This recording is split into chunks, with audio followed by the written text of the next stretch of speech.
Today I'm going to give you 3 reasons why to buy the DJI Osmo Action 4 instead of the GoPro Hero 12.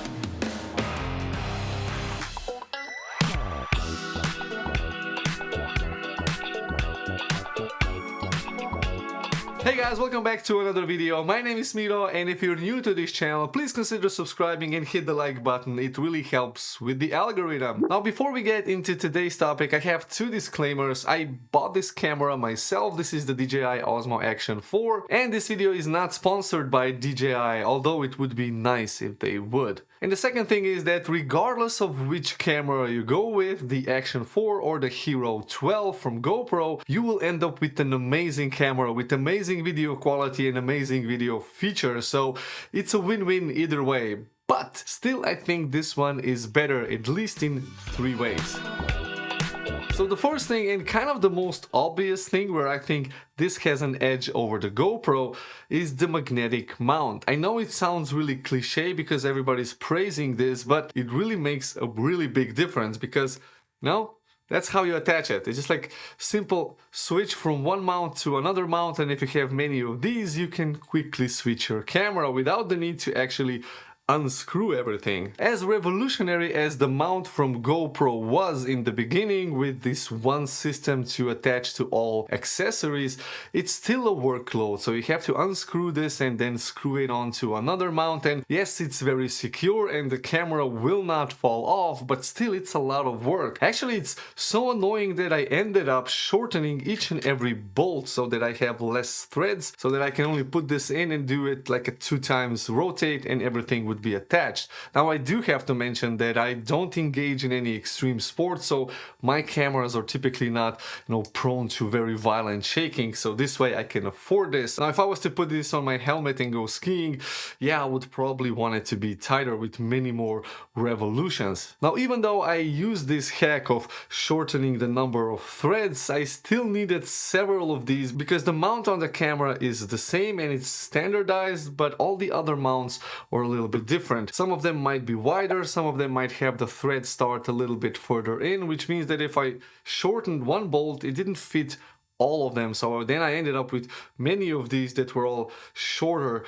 But yeah, very unpractical. So you can imagine that this new system from DJI is like wow. I mean, this is a time saver, it's a nerve saver, and yeah, it just works. I mean, if you want to pull this off, you will probably break something before the magnet and the 2 latches will let go. So I'm very confident that this magnetic DJI mechanism is reliable.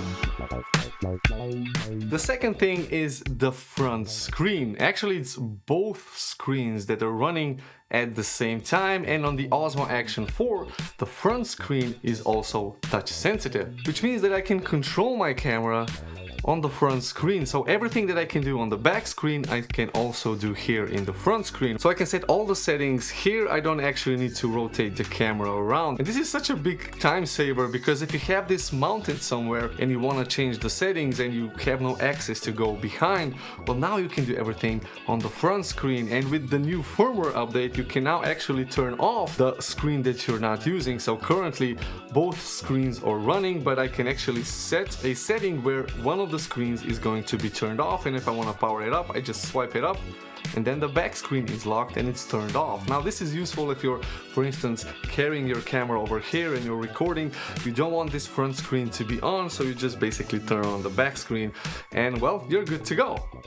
Now, ever since the first Osmo Action, which came with the front screen, and at the time I think GoPro was at Hero 7, it also had a front screen, but it was just the settings, there was no actual display. So at that time, the Osmo Action 1 was a better choice. This is why I went with the Osmo Action and not the GoPro. And now with this Osmo Action 4 and GoPro Hero 12, I mean, they still have the edge on GoPro with the screens. Plus, both of these screens are touch sensitive if your fingers are wet and if the camera is wet. Now, they will not work underwater because no touchscreen works underwater, but if you're outside and your fingers are wet and the screen is wet, well, the special coating that they put on this makes it touch sensitive, whereas with the GoPro, yeah, it's not going to work unless everything is dry. So this is the second reason why this is a better choice versus the GoPro Hero 12.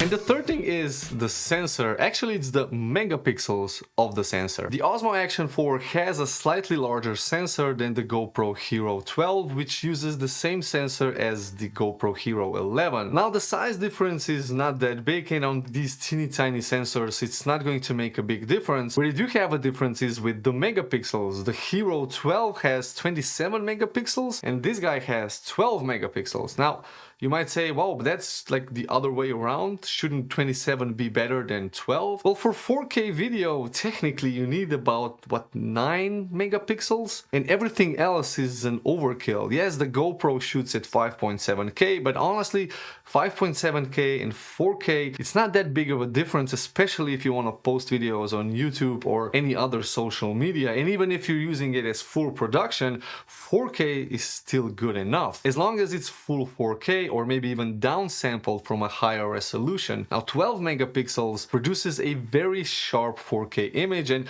27 megapixels is not going to make it sharper. It's better for photographs, but honestly we don't use these cameras for photography. So again, why is 12 megapixels better than 27? Well, with less megapixels you have less light sensitive diodes on the sensor, and since the sensor is a teeny tiny bit bigger, that means that those fewer diodes are going to be larger, therefore more sensitive to light, which in the end results in a higher dynamic range. So this camera has a slightly higher dynamic range than the GoPro Hero 12 and needs less processing to produce this kind of computational photography type HDR video.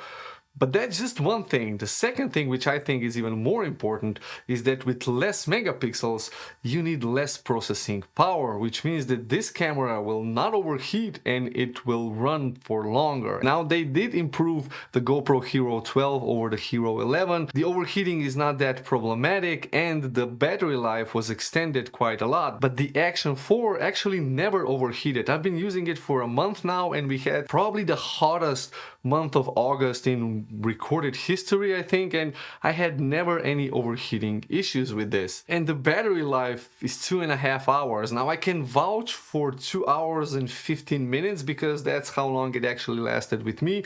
I think it could have run even longer, but it's definitely way more than 2 hours, which is more than the GoPro Hero 12. And it all has to do with that less processing power needed to work with just 12 megapixels instead of 27. Now, I'm not saying that the GoPro always uses 27 megapixels for video, but it still requires a lot more processing power compared to this. So for video cameras, you want to have less megapixels, and for photography, you want to have more megapixels. This is why, for instance, the Sony Alpha 7 S3, which is still kind of the best videography camera, well, in its price range, it only has 12 megapixels and it's a full frame sensor. So that's a low light beast, and they can have 4K 120 frames per second on a full frame camera. For instance, here, you know, I have 24 megapixels, on my other camera I have 33 megapixels, and the video specs are hindered just because of that, just because of too much processing power. So this is a really cool thing that DJI did, and these are the 3 reasons why I think